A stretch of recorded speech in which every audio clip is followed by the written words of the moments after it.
साथियों, माँ recce healing and mistake science से मैं मास्टर रेकी हीलर, हिप्नोथेरेपिस्ट और एस्ट्रोलॉजर शशि लखेरा आपका अपने चैनल पर बहुत बहुत स्वागत करती हूँ।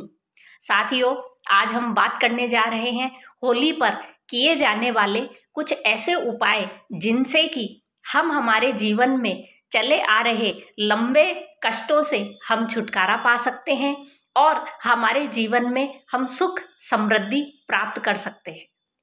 साथियों, वैसे तो साल भर की जो 3 रात्रियां होती हैं, इन्हें महारात्रि कहा गया है, क्योंकि इन 3 रात्रियों में जो ऊर्जा होती है वो अपने चरम सीमा पर होती है। और ऐसी रात्रियों में यदि कोई विशेष उपाय किए जाते हैं किसी विशेष प्रयोजन के लिए, तो वो अपने आप ही सिद्ध हो जाते हैं। साथियों, जो सबसे पहली रात्रि होती है जिसे महाशिवरात्रि कहा जाता है, दूसरी महारात्रि साथियों दिवाली की रात्रि होती है और तीसरी रात्रि होली की रात्रि होती है।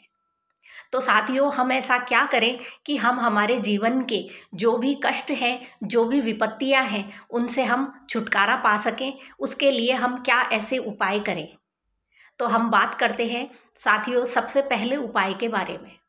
सबसे पहला उपाय है, आपको होली के दिन एक तुलसी का नया पौधा खरीदना है और अपने घर में लाकर स्थापित कर देना है। यदि आपके घर में पहले से तुलसी का पौधा लगा है तो भी कोई दिक्कत नहीं है। आपको इस दिन एक नया तुलसी का पौधा खरीदना है और घर में लाकर विष्णु भगवान का स्मरण करके स्थापित कर देना है। अब होली वाली शाम को आपको इसमें शुद्ध देसी घी, जो कि गाय का घी हो, उससे आपको एक दीपक जलाना है।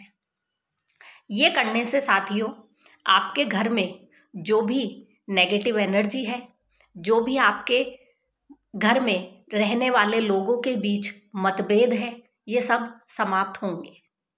साथियों, इसके साथ ही आपको होली वाले दिन सुबह जल्दी उठकर आपको नहाकर पीले वस्त्र पहनने हैं और आप हल्दी या केसर का तिलक लगाइए और पीले फूलों की माला या पीले फूल ले जाकर आपको किसी भी विष्णु के मंदिर में या फिर कृष्ण जी के मंदिर में आपको इनको चढ़ाना है।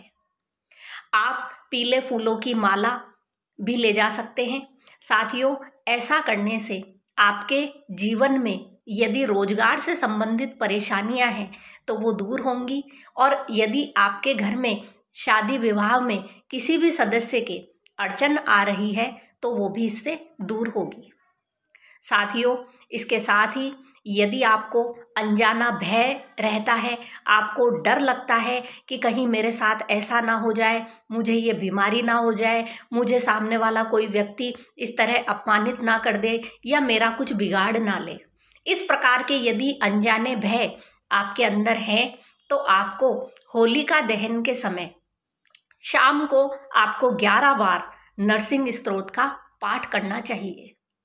ऐसा करने से आप अपने अंदर एक चमत्कारी आत्मविश्वास पाएंगे, देखेंगे कि आपके कितने हौसले बुलंद हो गए हैं। साथियों, यदि आप अष्टलक्ष्मी की कृपा चाहते हैं कि आपके घर में जो लक्ष्मी माँ के 8 स्वरूप हैं वो हमेशा के लिए स्थापित हो जाएं, तो आपको होलिका की अग्नि में 11 मुट्ठी जौ का आटा अर्पित करना चाहिए।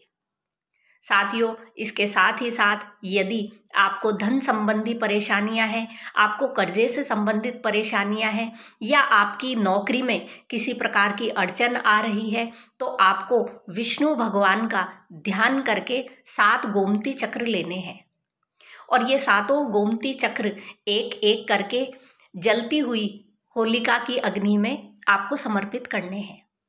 आप पाएंगे आपकी धन संबंधी परेशानियां दूर होने लगी हैं। साथियों, इसके साथ ही जिस दिन होली जल जाती है उसके अगले दिन सुबह आप जल्दी उठकर जाइए और वहां से होली की राख लेकर आइए। इस होली की राख को आप एक लाल कपड़े में बांधकर अपने घर में स्थापित कर सकते हैं, अपने मंदिर में रख सकते हैं। ये बहुत ही चमत्कारिक राख होती है जो कि सकारात्मक ऊर्जा लिए हुए होती है। आपके घर से जो भी परेशानियां हैं वो सब दूर होने लगेंगी।